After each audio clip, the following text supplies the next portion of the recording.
Olá, seja muito bem-vindo, seja muito bem-vinda a mais um dos nossos encontros Orando a Palavra. Diariamente nós temos esse nosso encontro aqui de oração e palavra e o propósito deste canal é edificar a sua vida, te abençoar, levar você ao conhecimento das Escrituras, mas com um objetivo específico, que a nossa oração seja alinhada com os princípios, valores e promessas de Deus em sua palavra. Estudiosos, teólogos afirmam que existem entre 5.000 e 7.000 promessas de Deus na palavra. Muitas promessas são coletivas, muitas promessas são específicas. No entanto, nós sabemos que Deus é um Deus de promessas. Mas muito mais do que ser um Deus de promessas, é um Deus que cumpre cada uma das promessas que Ele faz. E quando nós oramos a palavra, nós já nos aproximamos das respostas que Deus tem para a nossa oração. Meu nome é Jairo Luciano, eu sou seu pastor, durante esse tempo aqui de compartilhamento da palavra e de oração. E, como sempre, eu quero te convidar a estar comigo até o final desse vídeo, quando teremos o nosso momento de oração. E, nesse momento agora, nesse instante, te convido a tomar a sua Bíblia e ler comigo a palavra de Deus. O texto que o Senhor nos dirigiu hoje está nos Salmos, capítulo 16, versículo 5. Salmos 16, versículo 5. Então, se você puder, tome aí na mão a sua Bíblia e leia comigo. Vamos desfrutar dessa bendita palavra. Assim está escrito: O Senhor é a minha porção, a minha herança e o meu cálice. Tu sustentas a minha sorte. As minhas divisas caíram em lugares agradáveis. É linda a minha herança. Bendigo o Senhor, que me aconselha, pois até durante a noite o meu coração me ensina. Tenho o Senhor sempre diante de mim. Estando Ele à minha direita, não serei abalado. Por isso, o meu coração se alegra, o meu espírito exulta, e até o meu corpo repousará seguro, pois não deixarás a minha alma na morte, nem permitirá que o teu santo veja corrupção. Tu me farás ver caminhos da vida, na tua presença, a plenitude de alegria, à tua direita, delícias perpetuamente. Esse salmo é maravilhoso, porque nesse salmo existe aqui uma profecia messiânica. Sim, existem muitos textos no Velho Testamento, este é um deles, que falam acerca de Jesus, que falam uma profecia messiânica revelando algo acerca da vinda de Jesus, do Messias. E exatamente esse versículo aqui, olha, que é o versículo 10 que diz assim, ó: Pois não deixarás a minha alma na morte e nem permitirá que o seu santo veja a corrupção. Ou seja, Jesus morreu, mas o seu corpo não se corrompeu, ele não teve decomposição. O corpo de Jesus, ele ressuscitou bem antes que qualquer processo de decomposição acontecesse, porque Jesus é plenamente santo e ele foi separado para esse propósito quando ele esteve conosco aqui na terra, para passar pela cruz, sofrer no nosso lugar e ressuscitar, sem que viesse sobre ele qualquer corrupção. Porque a corrupção, a decomposição, o nosso estado de se tornar pó é resultado do pecado. O pó que nós viemos dele e nós retornaremos é resultado do pecado do homem que repousa sobre cada ser humano. Mas também esse texto aqui que nós lemos, ele traz para nós algo muito especial, que é o versículo 5, que diz assim: O Senhor é minha porção, a minha herança e o meu cálice. Tu sustentas a minha sorte. Muitas pessoas acreditam que a sorte é aquilo que você tem quando você joga na loteria, quando você faz uma aposta, quando você tenta a sorte em algum lugar. Não. A nossa sorte, ou seja, o nosso destino, a nossa vida, aquilo que chegará até nós, está nas mãos do Senhor. Quando nós confiamos em Deus, é Ele quem cuida da nossa sorte. E a sorte aqui está falando sobre o nosso destino, sobre a nossa vida, sobre as coisas que sobrevirão contra ou a favor, as coisas que virão na nossa direção, as coisas que nós iremos viver nessa terra. Porque Deus, ele conhece a nossa história como um todo. Deus conhece toda a linha do tempo da nossa história. Ele sabe, antes de nós nascermos, ele já conhecia a nossa história, ele conhece o momento presente que nós estamos vivendo e ele sabe como vai ser o nosso futuro. Todos os nossos dias estão escritos no livro, o Senhor conhece. Salmos 139, 16, ele vai falar sobre isso, que todos os nossos dias estão escritos no livro. Mas isso quer dizer para mim e para você o seguinte, que há confiança naquilo que Deus diz sobre nós e para nós. Esse é o lugar seguro. Quando nós recebemos direção de Deus, quando nós buscamos direção de Deus e quando nós somos guiados por Ele, nós estamos sendo guiados para esse lugar de vitória, esse lugar de proteção, de segurança, e uma segurança e uma proteção que transcende o tempo presente. É uma segurança eterna, porque só Deus pode nos dar garantia e seguranças eternas. Aqui o texto vai falando que o Senhor é que nos aconselha até durante a noite. Até enquanto nós estamos dormindo, o Senhor está nos guardando, está nos conduzindo, está guiando a nossa vida. Nós precisamos aprender a cada dia, ter essa entrega de confiança a Deus. E como que eu posso fazer isso na prática? Como que eu vivo uma vida de alguém que confia em Deus na prática? Porque muitas vezes falar isso é uma coisa subjetiva. Parece que cada um pode fazer do seu jeito, que você tem assim um jeitinho assim, seu especial de fazer.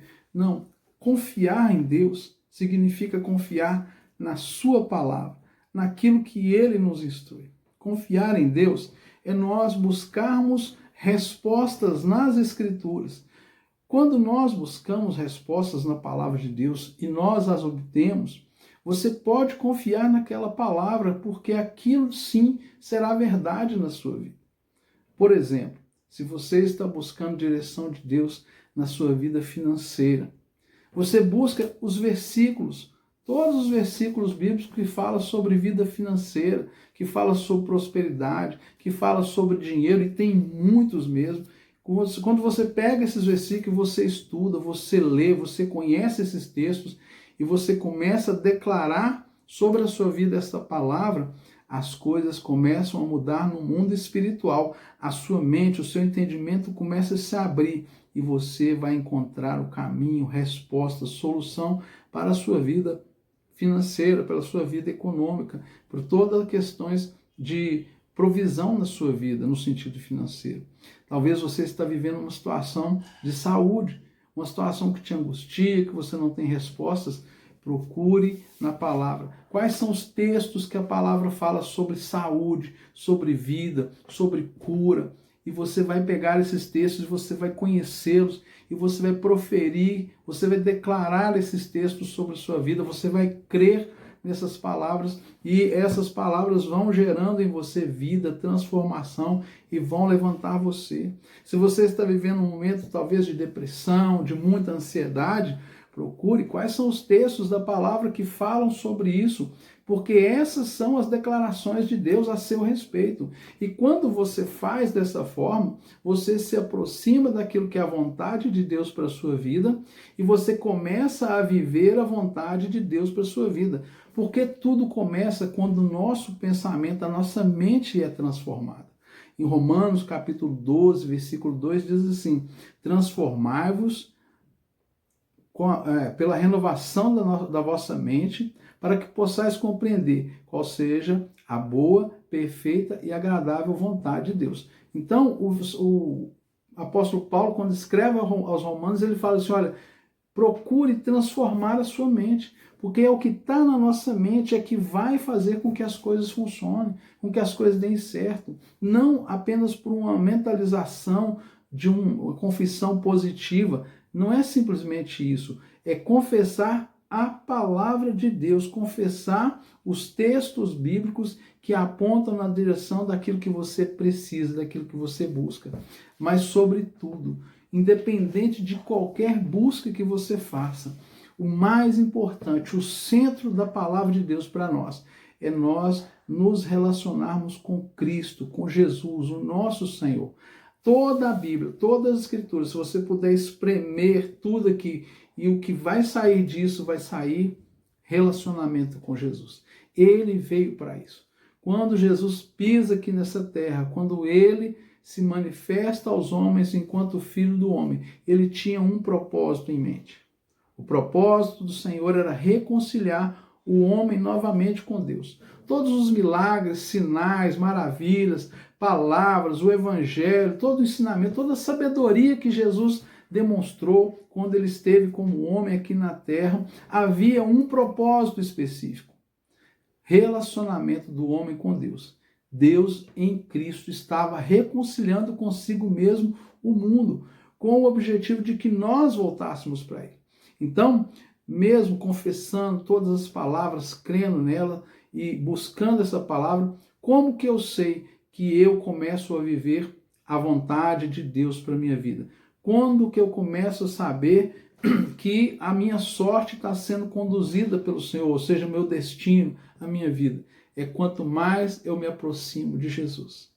Quanto mais eu conheço o Senhor, quanto mais eu me relaciono com o Senhor, quanto mais eu confio e dependo do Senhor Jesus, mais próximo eu estou da vontade de Deus para a minha vida. E esse é o termômetro, essa é a referência, esse é o ponto que nós devemos colocar como referencial para saber se de fato eu estou vivendo a vontade de Deus, se estou tendo a minha vida conduzida pelo Senhor, se a minha sorte aqui, né, como diz o texto do salmista, é o Senhor quem está conduzindo. Porque tudo aponta para Jesus. E se você está sendo apontado, direcionado, colocado por mais e mais vezes junto do Senhor Jesus, esse sim é o grande sinal de que a vontade de Deus está se cumprindo na sua vida. Vamos orar? Pai, muito obrigado por essa palavra, por essa poderosa promessa de que o Senhor é esse que conduz a nossa sorte, ou seja, o Senhor que sustenta o nosso destino, a nossa direção, a nossa vida e tudo que nós vamos viver.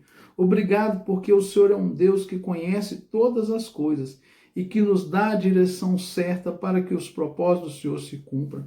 Pai, que sobre a vida de cada pessoa que está comigo agora, nesse momento de palavra e de oração, seja tocada pelo teu favor, seja tocada pela tua graça. Que o Senhor possa, nesse momento agora, trazer uma aplicação, uma revelação, um entendimento sobre essa palavra, para que não escape uma vírgula sequer do teu texto, da tua palavra santa, do coração deste que me ouve, para que haja milagre, para que haja transformação, para que haja sede e fome das tuas escrituras no coração deste que me ouve, de tal maneira, Pai, que o teu Espírito conceda entendimento e revelação, que essa pessoa, quando ela pegar a Bíblia, a palavra para ler, ela tenha, Senhor, condução do teu Espírito Santo, que ela venha entender as suas escrituras, que ela venha ter revelação da tua vontade e, sobretudo, Pai querido, eu peço que o teu Espírito Santo conduza essa pessoa que me ouve aqui mais perto de Jesus, como um grande e principal sinal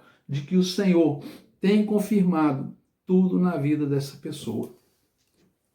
Em nome de Jesus. Amém e graças a Deus.